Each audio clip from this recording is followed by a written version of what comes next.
제가 기도하고 시작하도록 하겠습니다. 사랑의 아버지 하나님, 다니엘서 이제 12장 마지막 부분을 배우게 됩니다. 가르치는 저와 함께 공부하는 우리 모든 성도님들에게 하나님의 은혜가 함께하여 주시기를 사랑하신 예수님으로 간절히 기도합니다. 감사합니다. 방송이 원활하지 못한 점 죄송하게 생각합니다. 다니엘서 오늘은 마지막 부분이고 좀 전에 말씀드린 것처럼 오늘은 12장 마지막 부분을 살펴보고 올해 남은 두 주, 다음 주와 그 다음 주는 저희가 다니엘서에 좀 궁금했던 부분들, 저희가 성경 통신학교 부분에서 저희가 좀 못 다뤘던 부분들을 담임 목사님이 2주 동안 달아주시는 시간을 갖도록 하겠습니다. 제12가 영원한 보상입니다. 함께 기억절 있는 부분을 같이 읽겠습니다. 지혜 있는 자는 궁창의 빛과 같이 빛날 것이요 많은 사람을 옳은 대로 돌아오게 하는 자는 별과 같이 영원토록 빛나리라. 별과 같이 영원토록 빛난 우리 모든 공부하시는 제자훈련 공부하시는 분들 되시기 바랍니다. 시작하는 말에 보면은 다니엘서는 비극으로 처음에 시작합니다. 하나님을 신실히 섬겼던 이스라엘, 특별히 예루살렘에 살던 우리 백성들이 공격을 당하고 그들이 포로로 잡혀가는 장면부터 시작해서 하나님의 실패로 시작한 거라고 볼 수 있습니다. 그렇지만 마지막에 보면 그런 것이 아님을 우리는 잘 알고 있습니다. 하나님의 백성이 포로로 잡혀가지만 그 백성의 마지막을 어떻게 다루는지 우리 다니엘서는 특별히 잘 이야기하고 있습니다. 포로로 잡혀가는 게 중요한 것이 아니라 하나님의 남은 백성들의 마지막이 어떻게 되고 그로 인해서 하나님이 어떻게 승리하시는 부분들을 잘 이야기하고 있습니다. 교재에도 나와 있는 부분입니다. 빨간색 부분에 보시면 지금 지구 역사의 마지막 장면에서는 그 여자의 남은 자손 곧 하나님의 계명을 지키며 예수의 증거를 가진 자들 있어서 사자굴 속의 다니엘처럼 풀무불 속의 새 친구처럼 끝까지 믿음을 지키고 끝까지 살아남아서 지구와 인간에 대한 하나님의 철두철미한 계획을 끝내 이루실 것이다. 우리 다니엘서 12장의 부분을 마지막 살펴보면서 이 부분에 하나님의 마지막 역사에 남은 백성에 대한 역사에 대해서는 계시록에서 한 번 더 다루도록 하겠습니다. 좀 더 계시록이 그 부분을 더 자세히 담고 있기 때문에 여러분께서 살펴보시면 되겠습니다. 그러면 교재에 있는 부분 첫 번째입니다. 다니엘서의 마지막 12장은 무엇으로 어떤 주제로 시작하고 있는가? 처음에 시작은 보시면 1장은 이렇게 얘기합니다. 1절은 그때 내 민족을 호위하는 큰 구주 미가엘이 일어날 것이요 또 환란이 있으리니 이는 개국 이래로 끝때까지 없던 환란일 것이며 그때 내 백성 중에 책에 기록된 모든 자가 구원을 받을 것이라. 미가엘이 일어난다고 이야기합니다. 우리 지난번에 살펴본 것처럼 미가엘은 특별히 예수님을 가리키는 것임을 우리는 잘 알고 있습니다. 미가엘의 예수님이고 그리고 우리가 7장과 8장에 살펴본 것처럼 보좌에 앉아 계신 분입니다. 이분들은 다 보좌에 앉아 계시는데 하나님이 일어날 때, 이 왕이 일어날 때라는 말은 무엇인가 결단을 내렸다는 뜻입니다. 그래서 여기 보면 미가엘이 일어나는 말은 미가엘이 일어나는 때 이제 뭐합니까? 재림의 시기가 다가왔다는 것을 뜻합니다. 그래서 여기 보면 다니엘서 11장 45절은 종말의 때, 이 날은 뭐합니까? 재림 전, 심판이 끝날 때를 이야기합니다. 은혜의 시기가 끝날 때. 그래서 여기 보면 내 백성 중에 책에 기록된 모든 자가 구원을 받을 것이라. 우리가 책에 기록된 사람은 생명책이라고 저희가 잘 알고 있습니다. 생명체로 기록된 사람들은 구원을 받을 것이고 계시록 22장에는 그래서 불의를 행한 자는 그대로 불의를 행하고 더러운 자는 그대로 더럽고 의로운 자는 그 의로운 대로 거룩하게 된다는 말씀이 그래서 계시록도 한번 살펴볼 겁니다. 그래서 미가엘이 일어나면 더 이상 은혜의 시기가 없다는 겁니다.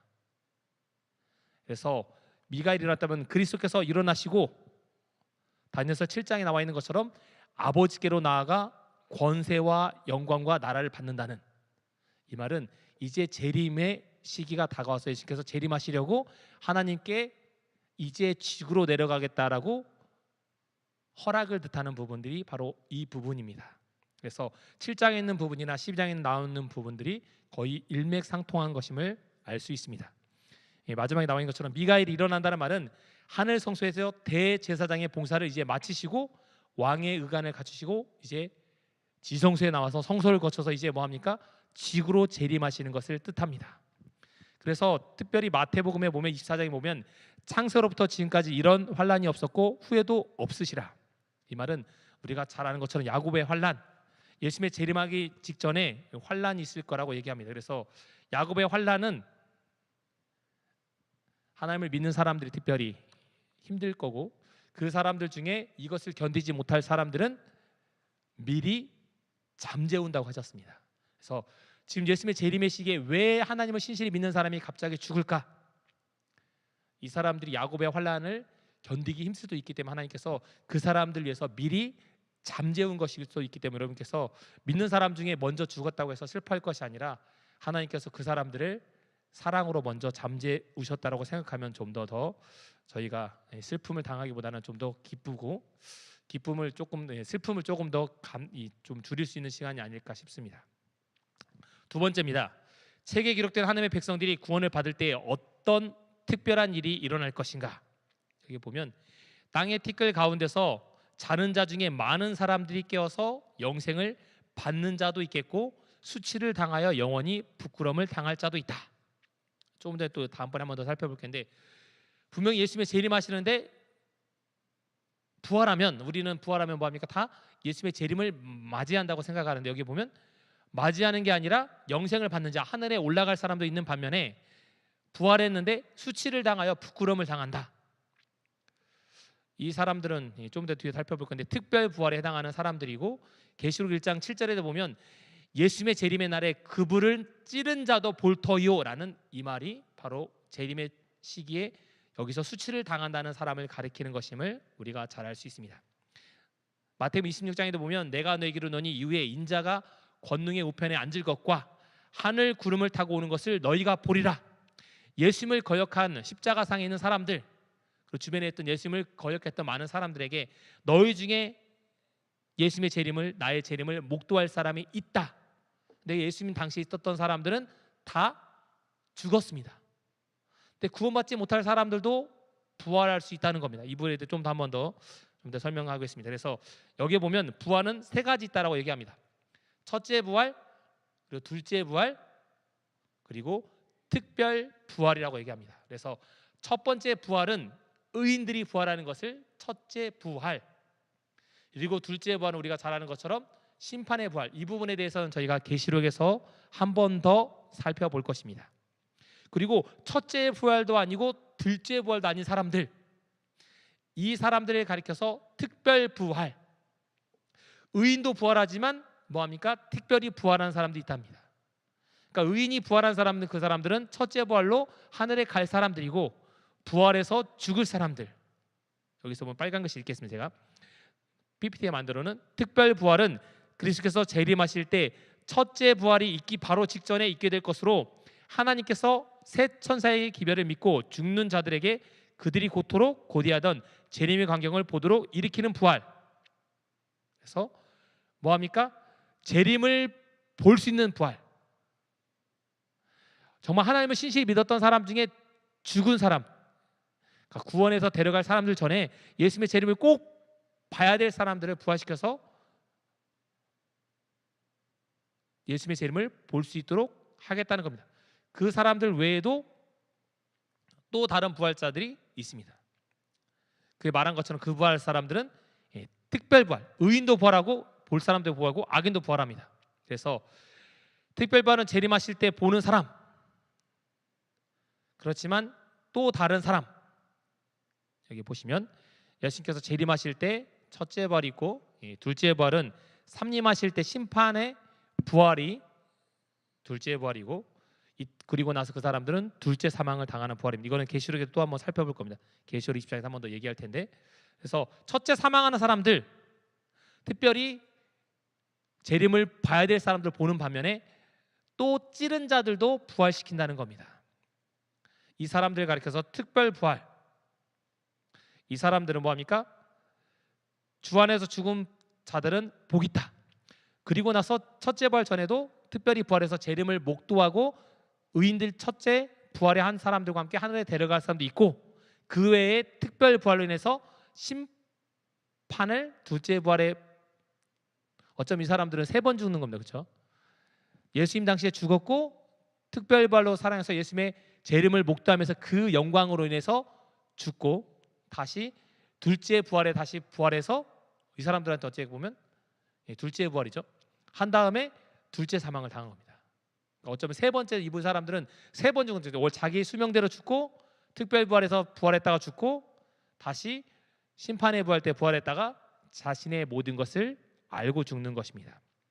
여러분과 제가 이 무리에 참여하지 않게 되기를 바랍니다. 3번째입니다. 세상의 역사가 종결되는 이 심판의 시간에 가장 큰 명예와 영광을 누릴 사람은 누구냐? 첫 번째는 지혜 있는 자. 이 사람들은 궁창같이 빛날 거라고 얘기하고, 두 번째는 많은 사람을 옳은 대로 돌아오게 할 자. 지혜 있는 사람은 분별 있는 사람이라고 얘기합니다. 교재에도 분별, 지혜와 지식의 차이를 저번에 말씀드렸습니다. 지식은 많이 알고 있는 것을 지식 있다라고 얘기하고, 지혜는 얼마나 분별할 수 있는지를 가리켜서 지혜라고 이야기합니다. 오늘날 세상 사람들은 지식은 많습니다. 그렇지만 나이 드신 분들에 비해서 지혜는 부족합니다. 왜냐하면 사람들이 아는 것만 많아서 지식만 너무 많이 집어넣어서 아는 것 많지만 지혜는 없기 때문입니다. 그 두 번째는 옳은 대로 돌아오게 한 자. 이 말은 하나님을 믿지 않는 사람들을 돌아오게 했다는 것을 뜻합니다. 하나님 믿지 않는 사람들을 돌아오게 한 사람은 별과 같이 영원토록 빛나리라. 그래서 구원받은 사람들은 모두 별을 하나씩 받고, 하나님을 믿지 않는 사람을 인도한 사람, 거기에 공헌한 사람들은 모두 머리에 별을 또 하나씩 달게 된다는 겁니다. 여러분과 제가 이 많은 별들을 달 수 있게 되기를 바랍니다. 이 별을 못 달더라도 하늘에 꼭 가셔서 하나의 별이라도 우리가 달 수 있으면 그것으로 더 만족한다고 했습니다. 궁창의 빛, 여기 빛은 특별히 해와 달과 별을 가리킵니다. 그래서 이것은 다 비추는 겁니다. 그래서 사람들에게 비추는 이것을 우리가 사람들에게 구원할 수 있도록 하나님께로 인도하는 사람들을 뜻하는 게 바로 별과 같이 빛난다, 해와 달과 같이 빛난다는 표현을 뜻합니다. 그래서 수많은 사람들을 인도하는 사람, 마태복음 13장 43절에 보면 예수님께서 이렇게 얘기합니다. 그때 의인들은 자기 아버지 나라에서 해와 같이 빛나리라. 그래서 해와 달과 별을 뜻할 때 이것을 뜻하면은 다 의인들을 뜻하는 것을 저희가 잘 알 수 있습니다. 마지막 계시를 마치면서 다니엘은 뭐라고 얘기합니까? 이 글을 봉함하라라고 표현합니다. 그래서 이 글을 언제 봉함하느냐? 1260년이 마치는 때까지 봉함하라. 그 이후에 풀린다는 겁니다. 그래서 사람들이 다니엘서를 얘기할 때 다니엘서는 지혜가 많은 사람들이 썼다라고 얘기하지만 뭡니까? 이것의 다니엘서를 푼 적이 한 번도 없습니다. 뉴턴, 아이작 뉴턴이나 이런 사람들도 나중에 15세기, 16세기 돼서 그때 뭔가 풀어보려고 했지만 잘 풀리지 않았고, 그래서 이 기간의 연일 원칙을 아이작 뉴턴이나 이런 사람들이 주장했지만 당시에 사람들이 많이 받아들이지 않았습니다. 우리가 잘 아는 것처럼 19세기에 들어와서 재림운동이 일어났을 때 이 부분이 다니엘서가 특별히 해석된 것임을 저희가 잘 알 수 있습니다.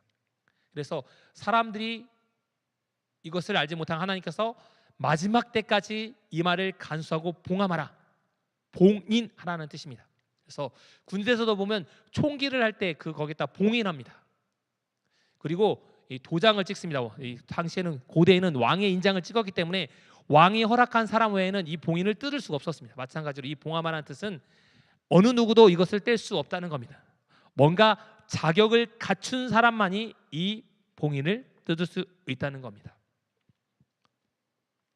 이 봉인된 책, 특별히 마지막 날까지 봉하며 빨리 왕래하며 지식이 더하리라. 우리가 잘 아는 것처럼 교황권이 확립된 거는 538년입니다. 그리고 종교 개혁이 일어났지만 이때에도 성경이 잘 사람들에게 해석되지 않았습니다. 각 언어로 번역은 되었지만 다니엘서는 해석이 되지 않았습니다. 1798년 교황권이 피우스 6세가 대관식에서 내려온 이후로 그때부터 뭐합니까? 사람들이 성경 연구가 많이 연구가 되었고 특별히 고고학이 발달되면서 성경에 있었던 부분들이 해석되기 시작합니다. 그래서 2300주야에 되었던 부분이나 여러 가지 부분들이 해석되었고 사람들이 알기 시작되었습니다. 그래서 성소에 관련된 부분이나 이런 부분들을 재림전 심판, 성소 정결에 대한 부분들이 저희가 7장과 8장에 풀었던 부분들을 알게 되었습니다. 이 기간이 1260년이고 그 재림은 곧 있을 것이다. 말세가 됐다. 그래서 마지막 때가 가까웠다고 사람들이 이야기 되었습니다. 그럼 마지막 때는 언제부터인가? 1798년 이후로가 마지막 때이고 언제든지 예수님은 오실 때가 다가왔다는 겁니다. 그래서 지금은 말세, 특별히 마지막 때임을 우리가 잘 알고 있어야 합니다. 그래서 다니엘 예언은 종교 개혁 시대부터 조금씩 해석되는데 완전히 해석된 것은 1798년 이후에 미국의 재림운동. 세상에 있는 사람들 학자들은 재림운동이라고 하지 않고 제2 종교 각성 운동이라고 얘기합니다. 부흥운동. 영국에서 부흥운동이 일어났고 미국에서도 부흥운동이 일어나서 제2 부운동이라고 얘기합니다. 많은 사람들이. 그래서 이때 성경이 해석되었고 2300주에 관련된 부분들이 해석되었습니다. 그리고 또 뭐가 마지막으로 주어졌습니까? 다니엘이 본즉 광 위쪽에 있는 사람, 세마포에 있는 사람들이 뭐합니까?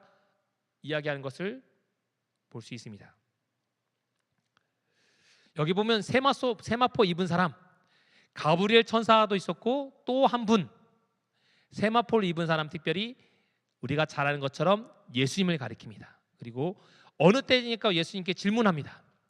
8장 13절에 가브리엘 천사가 물은 것과 같습니다. 작은 뿔이 성소를 회파하고 성소를 짓밟는 이변, 이게 우리가 배운 것처럼 1260년에 해당하고 끝이 언제냐고 물어봅니다.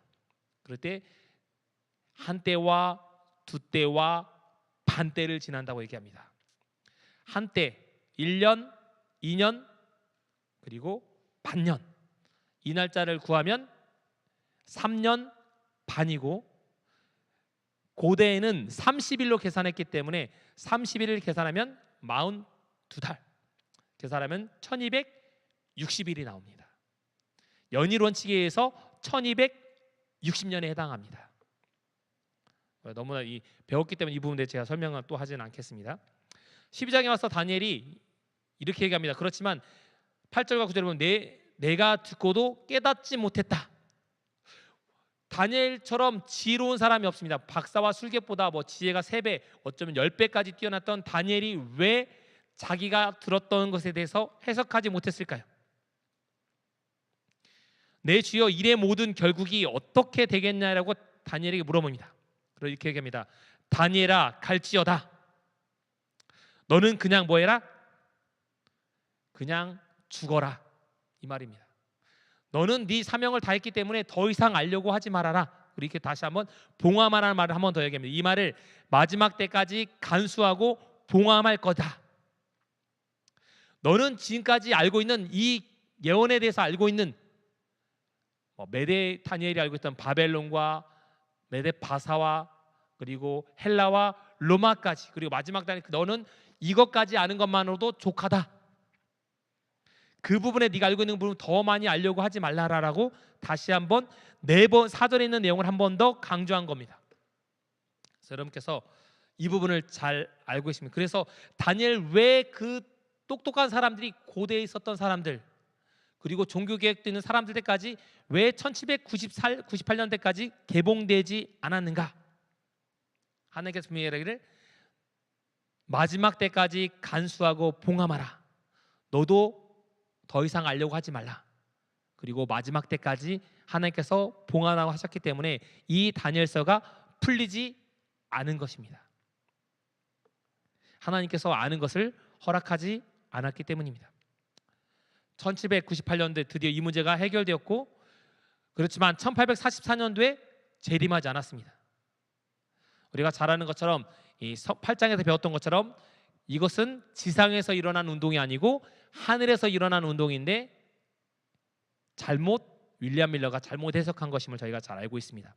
그러나 화인여산 이 부분에 대해서 마지막 예언하기를 하나님께서 조금만 더 준비되었다면 재림하실 수도 있었다라고 표현합니다. 그때 사람들이 아직 준비되지 않았기 때문입니다. 그럼 여기에 보면 12장 4절에 무슨 내용 때문에 그런 거냐? 왜 봉인이 풀리지 않았느냐? 여기에 보면 많은 사람들이 빨리 왕래하며 지식이 더하리라는 말이 나옵니다. 많은 사람들이 빨리 왕래했느냐? 당시에 다니엘 시대가 지나서 메데파사와 헬라를 지나서 로마, 모든 길은 로마로 통한돼서 로마로 가는 길이 빨라졌다고 사람들이 얘기합니다. 그 당시에 사람들은 비단길이 여러 로마로 인한 로마 길이니 여러 인해서 정말 발달됐다라고 생각했습니다. 그런데 나중에 뭐합니까? 마차가 만들어지고 자동차가 만들어지고, 예전에는 자동차가 사람이 뛰어가는 것보다 더 느렸다고 합니다. 근데 지금 뭐합니까? 자동차도 시속 300km, 400km 이상 나오고, 요즘은 스스로 가는 자동차도 나오고, 예전에는 뭐합니까? 신문에 미국에서 일어나는 일을 우리가 잘 몰랐는데 지금은 인터넷을 통해서 미국에서 오늘 뭐가 일어나는지도 다 알고 있습니다. 그리고 미국까지 가는 뭐합니까? 초고속 비행기가 있어서 초고속 비행기로 해서 더 빨리 가고, 인공위성을 통해서 날씨도 잘 알 수 있고, 로켓 또는 드론. 문경세제 저번에 갔다 와 보니까 문경세제 보니까 한양으로 가는 시험을 보기 위해서 가는 이 과거길이라고 있더라고요. 옛날에는 서울까지 오려면 한 달 넘게 걸려서 2달 걸려서 왔는데 지금은 뭐합니까? 부산에서 서울까지 2시간도 안 돼서 2시간이면 그냥 올 수 있는 고속 열차도 생겼습니다. 그리고 인터넷도 우리나라도 보니까 초고속 인터넷이어서 예전에는 모뎀을 이용해서 제가 대학교 1학년 때만 해도 화면 사진 한 장 봤는데 1분이 넘게 걸렸습니다. 이 사진이 열리는데 인터넷이. 그런데 지금 뭐합니까? 1분이면 영화 한 편도 다 받을 수 있고 10기가 관련된 것들이 2초, 3초 내에 받을 수 있다고 합니다. 그리고 우리가 뭐합니까? 핸드폰으로도 TV도 볼 수 있고 사람들이 편해졌고 여러 가지 화상 통화도 할 수 있을 정도로 발달했습니다. 그래서 빨리 왕래하며 지식이 더할 것이다. 이제 신문에서 아는 지식보다 더 빨리 사람들이 신문을 알아야지만이 세상 돌아가는 지식을 알았다면 요즘은 인터넷만 클릭해도 알 수 있는 지식이 더할 수 있는 시대가 바로 지금 시대입니다. 그렇기 때문에 다니엘서가 좀 더 많이 알려진 시대가 바로 지금 시대인 것입니다. 그래서 봉인된 책은 교통이 발달됐대. 증기기관 여러 가지 발달된 것처럼 여러분 교통도 발달됐고, 그래서 세계 여객을 이용하는 사람들이 2037년에 민간 여객까지 4만 8천 대가 열린다고 합니다. 그래서 명절이나 사람들이 보면 공항에 보면 사람들이 뭐합니까? 지금 이제 코로나로 해서 마스크를 쓰고 있지만 사람들이 뭐합니까? 곳곳에 세계 곳곳을 가기 위해서 공항에나 사람들이 많이 있는 걸 저희가 볼 수 있습니다. 비행기를 타기 위해서 얼마나 빨리 움직이는지 모르겠습니다. 지식도 발달해서 뭐합니까? 컴퓨터가 발달하면서 점점점 뭐합니까? 성경책도 요즘에 핸드폰에 들어 있습니다. 제 핸드폰에도 성경책 종류만 한 40가지 이상이 들어 있습니다. 어느 누가 예전에는 이 책을 이렇게 들고 다녀야 되는데 이 핸드폰 안에 이렇게 많은 책이 들어있을 거라 누가 생각했겠습니까? 이렇게 뭐합니까? 지식이 발달된 시대가 되었습니다. 그래서 100년 전보다 60년 전보다 요즘은 옛날에는 10년이면 강산이 변한다고 하지만 요즘은 1년이면 강산이 변한답니다. 저도 보면 시골 내려가는 길 보면 언제 이렇게 변했지? 라고 생각할 때가 많습니다. 그래서 점점 지식도 발달하고 과학도 발달하고 그렇기 때문에 이 빨리 왕래하라는 단어는 슈트라는 말은 이리저리 돌아다닌다는 겁니다. 그러니까 요즘에 돌아다니는 게 발달했고 사람들이 1798년 이후로 다니엘서가 개봉되어서 지식도 더해졌고 알게 되었습니다. 그래서 본 성경 주석의 8권에 보면 이렇게 얘기합니다. 18세기 말과 19세기 초에 다니엘서와 요한계시록의 예언들에 관한 새로운 관심이 세계 각곳에서 일어났다. 이 예언들에 대한 연구로 인해 그리스도의 재림이 가까워졌다는 믿음이 널리 퍼졌다. 영국에 살던 많은 해석자들, 중동 지방의 조세프 울프, 남미의 마누엘 라쿤자, 미국의 윌리엄 밀러는 예언을 연구한 수많은 연구자들과 함께 다니엘서의 예언에 기초하여 재림이 임박하였음을 선언했다. 그런 확신은 오늘날 전 세계적인 운동을 추진하는 힘이 되었다라고 본교회 주석에도 이야기하고 있습니다. 마지막에 관련된 예언들, 아까 말한 것처럼 1260년 그리고 1290년, 다니엘서에 보면 1335년, 참 어렵습니다. 우리 재림교회를 보면 1260년, 1290년, 1335년, 이 뭔지 내용에 대해 표로 한번 살펴보겠습니다. 보시면 예수님께서 AD 31년에 십자가에 돌아가셨고 AD 508년, 여러분, 그리고 538년 교황권이 성립한 538년이고 그 전에 508년에 부터 시작하면은 1798년대까지 1290년이 되고 538년부터 시작하면 1260년이 됩니다. 그리고 재림운동 1844년까지 해보면 1335년. 이 부분에 여러분께 또 한번 다니엘서 12장의 11절에 12절에 나오가 또 한번 계시록에도 이 부분 또 잘 나올 겁니다. 여러분께서 주교 관련해서 한 번 더 설명드리겠습니다. 이 부분요. 그래서 여기 보면 매일 드린 제사를 피한다라고 나옵니다. 그래서 타미드, 특별히 매일 드리는, 다니엘서 12장 1절 보면 매일 드리는 제사를 멸망하게 나오고, 이 멸망의 이 타미드라는 말은 제사를 의미할 때 타미드라고 표현합니다. 그래서 우리가 매일매일 번제 드리는 걸 가리켜서 타미드라고 얘기합니다. 이걸 가리켜서 뭐합니까? 이게 제사가 드리지 못한다. 여기 보면 멸망이 가져간 것을 세운다라는 말은 대제사장이 더 이상 기능을 하지 못한다는 겁니다. 그래서 이거는 우리가 알고 있는 것처럼 하나님께 드리지 못하는, 하나님께 제사 드리지 못하도록 특별히 카톨릭에서 고해성사 또는 미사제도 통해서 하나님에 대한 부분을 잘못 곡해한 것들이 말하고, 화채설 뭐합니까? 우리가 성만찬 예식을 한 이것이 실제적으로 그리스도의 몸으로 변한다고 잘못 가르치고, 그리고 예수님을 낳았던 마리아를 잘 숭배해야 된다고 얘기합니다. 그래서 이 마리아 숭배설이 생겼습니다. 예수님은 좀 더 위험하고 하나님 아버지는 힘든 분이기 때문에 예수님의 어머니인 성모 마리아를 통해서 하면 더 쉽게 기도를 들어준다 해서 마리아를 숭배하게 되고, 마리아 그래서 뭐합니까? 동정녀의 마리아를 숭배하는 사상, 교황 무류설, 교황의 말하는 거는 오류가 없다. 그리고 나서 그래서 교황이 모든 것을 다 바꿀 수 있다라고 얘기합니다. 그리고 주일 성수 이런 것들을 통해서 뭐합니까? 하나님의 매일 드리는 제사, 하나님께 드리는 제사를 바꾸어 버린 걸 뜻합니다. 그래서 여기 멸망케 가증한 물건은 저희가 한 것처럼 1260년과 관련이 있습니다. BC 457년에 이 성건 중정리에 낸 다음에 2300년, 저희가 1844년, 그래서 2300주야를 가리킬 때 이걸 가리킵니다. 그리고 538년, 그리고 여기 설명해 드리겠습니다. 여기 보면 1290년은 508년부터 1798년까지 표현합니다. 여기서 보면 508년에 뭐가 일어났냐? 여기 보면 게르만족 플랑크 왕국의 이 왕이 뭐합니까? 여기 보면 여기 교재에 나왔을 겁니다. 이 카톨릭 믿는 아내를 얻었습니다. 그리고 나서 전투를 벌였는데 전쟁에서 승리한 겁니다. 그래서 이 왕이 내가 승리한 건 다 하나님의 은혜다. 그래서 그 전까지 우상을 섬기던 이 사람이 카톨릭 신자가 됩니다.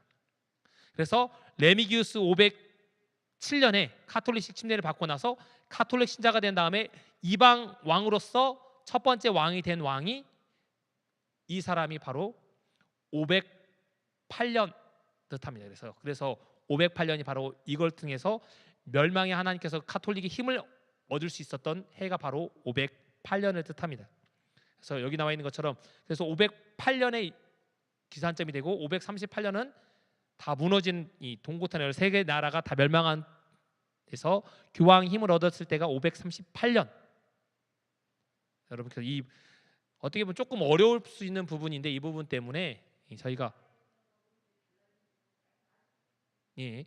도록 하겠습니다. 그래서 508년 좀 전에 말했던 것처럼 이 멸망이 가중한 걸 뜻해서 508년부터 저희가 뜻한 걸 뜻해서 그래서 508년부터 시작해서 1290년 이렇게 얘기하고 538년은 교황권이 힘을 가장 얻었을 때 동고트 서고트가 아리우스파들을 다 무너뜨렸던 때가 바로 538년입니다. 그래서 이 사람들은 예수님의 인성을 부인한 사람들이라서 동고트나 이런 나라들을 세 나라를 멸망시키고 나서 교황이 철저하게 힘을 얻을 수 있었던 게 바로 538년 때에서 그래서 로마의 교황이 전 세계를 힘을 발휘할 수 있는 게 538년부터 1260년 동안 교황권의 힘이 가장 셌던 시기입니다. 1798년 피우스 6세가 대관식에서 나폴레옹의 장군에 의해서 유폐됨으로 인해서 힘을 잃었을 때를 뜻할 때 1261을 뜻합니다. 그래서 476년 그래서 아리안주의라고 하는데 아리우스파라고도 얘기합니다. 그래서 아리안주의라고 이렇게 교재일 텐데 아리우스 여러 가지 발음이 여러분이 잘 살펴보시면 그래서 이 플랑크 왕국의 왕 크로비스가 힘을 얻어서 508년에 힘을 얻었고 그래서 508년에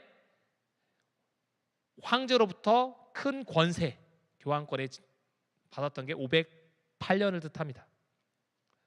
그래서 아리안주의 그래서 538년대 동로마의 힘을 빌려가지고 완전히 동고트를 몰아내서 538년에 교황권의 힘을 얻었을 때를 뜻할 때 538년을 그래서 기산점으로 삼습니다.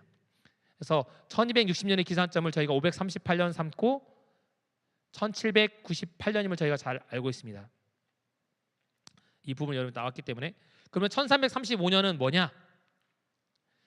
아까 마찬가지 여러분께서 연일의 축에서 1291 508년부터 시작해서 1843년까지 1335년을 더하면 바로 1335년이 됩니다. 그래서 매일 드린 제사를 멸망케 한 가증을 세울 때부터 그래서 여러분께서 연일 원칙은 507년과 8년이 왔다 갔다 합니다. 왜냐하면 가을과 저희가 셀 때는 1월부터 시작해서 12월로 끝냈지만 보통 이제 고대에는 가을부터 시작해서 가을로 끝나기 때문에 507년 8년 여러분께서 연도를 뭐 딱딱 끊어지게 이렇게 정확히 그렇게 끊는 게 아니라 507년부터 8년에서 조금씩 왔다 갔다 하는 부분이 있음을 여러분께서 그래서 1843년 가을과 1844년까지 해당 끝난 건 1843년이지만 연일 원칙에서 저희가 본 것처럼 가을과 가을이기 때문에 33년과 34년까지 두 가지가 해당되는 것임을 여러분이 알 수 있습니다. 이렇게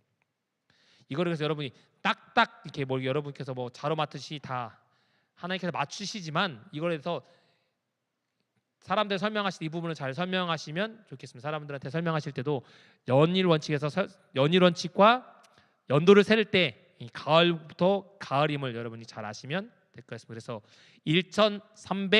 1345일까지 이르니 그 사람들은 복이 있을 것이다. 마지막 시대의 복음을 알고 있지만 깨닫지 못하는 사람들 그리고 그런 사람들이 마지막 때 하나님께 돌아올 사람도 있는 반면에 깨닫지 못하고 돌아오지 못할 사람들도 있다는 겁니다. 프랑스 혁명 당시에 이 중세 시대에 하나님을 무시하고 이성을 왔세워서 하나님을 믿지 못하도록 했습니다. 프랑스에 특별히 중세 시대에 그래서 그 사람들이 무신론을 통해서 만들어져서 중세 시대에 뭐가 생겼습니까? 이후에 무신론이 생겨나면서 러시아로 생겨나면서 공산주의가 생겨났습니다. 그래서 지금도 사람들이 공산주의 사상을 이어받은 사람들이 아직도 사람들이 뭐합니까? 하나님을 뭔가 유물론적인 것으로 이해합니다. 그래서 하나님이 존재가 보여야지만이 믿는다. 그래서 수많은 사람들이 그래서 고대 사람들이나 이런 사람들이 뭐합니까? 하나님의 형상을 만들어서 마리아 상이나 여러 가지 상을 통해서 사람들을 보는 겁니다. 이 롯이나 이스라엘 있던 사람들은 이스라엘 백성이 아니었지만 뭐합니까? 이스라엘 백성에 속해 있는 사람이 아니었지만 롯도 뭐합니까? 결혼해서 이스라엘 백성들이 돼서 영적 이스라엘 백성들이 되었습니다. 복음과 전혀 무관한 사람들이 하나님한테 들어온 겁니다.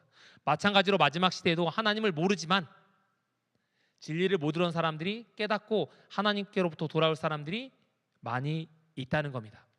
특별히 우리도 조선시대까지 하나님을 모르고 살았던 사람들이 뭐합니까? 개화가 되면서 하나님의 복음을 알 수 있는 기회가 우리 한국 사람들에게도 주어졌습니다. 여러분과 저에게도 은혜인 겁니다.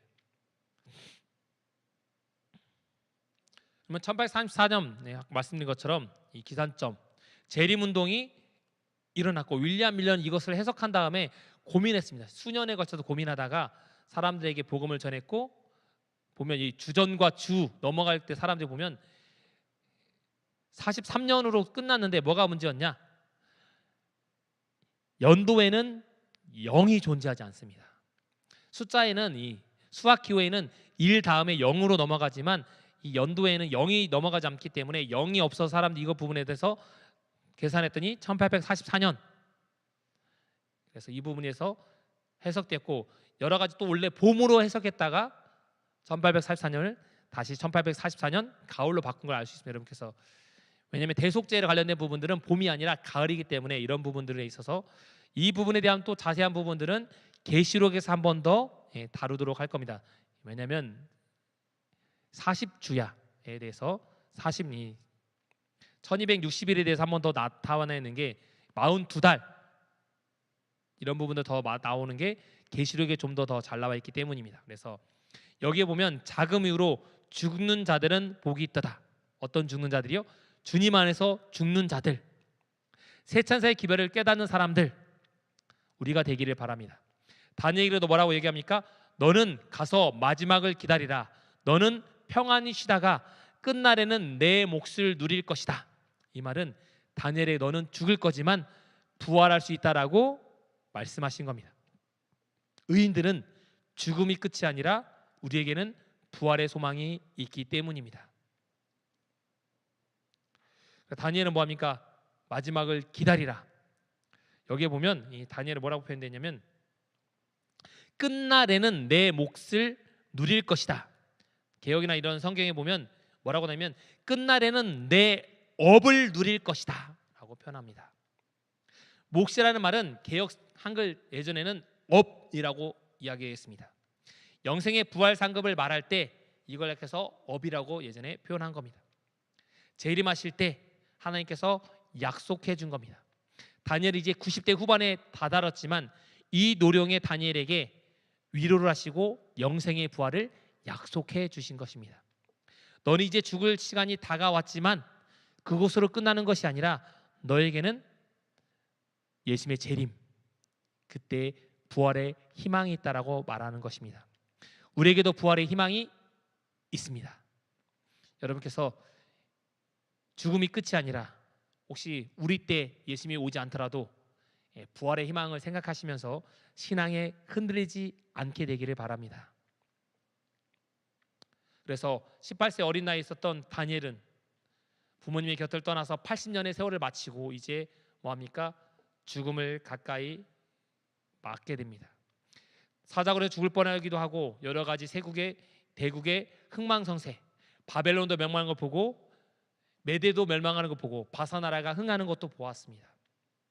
정말 이 나라에서 자기가 정치가로서 성공했고 총리로서 승리했던 이 다니엘이 뭐합니까? 그랬지만 겸손한 마음으로 이스라엘 백성들이 돌아가기를 바랬던, 특별히 재림을 간절히 바랬던 다니엘처럼 우리도 뭐합니까?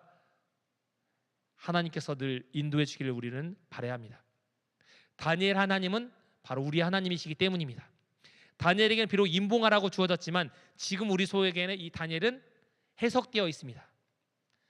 다니엘을 지키던 하나님께서 지금 우리를 인도하실 것이기 때문에 여러분과 저는 흘리지 않게 되길 바랍니다. 그래서 끝까지 우리 다니엘과 같이 우리도 다니엘 같은 삶을 살게 되기를 바라면서 마치도록 하겠습니다. 제가 기도하고 마치겠습니다. 사랑이 많으신 아버지 하나님, 우리가 다니엘서 이제 공부를 마쳤습니다. 하나님께서 지금까지 13번에 걸쳐서 배웠던 우리 다니엘서를 하나님께서 살펴주시고 혹시 저희가 가르친 부분이 미진한 부분이 있다면 하나님께서 함께해 주셔서 그 부분들을 우리 성도님들이 또 연구할 때 다니엘서를 잘 이해할 수 있도록 은혜 더하시고 하나님의 성령이 함께해 주셔서 남은 또 2주 동안 저희가 못 다뤘던 부분을 살펴볼 때 좀 더 다니엘서를 더 잘할 수 있는 좋은 기회가 될 수 있도록 은혜 베풀어 주시기를 사랑하신 예수님으로 간절히 기도합니다. 감사합니다. 앞으로 남은 2주 동안은 다니엘서에 조금 저희가 다루지 못했던 부분들을 살펴보도록 하겠습니다. 5분 쉬었다가 저희가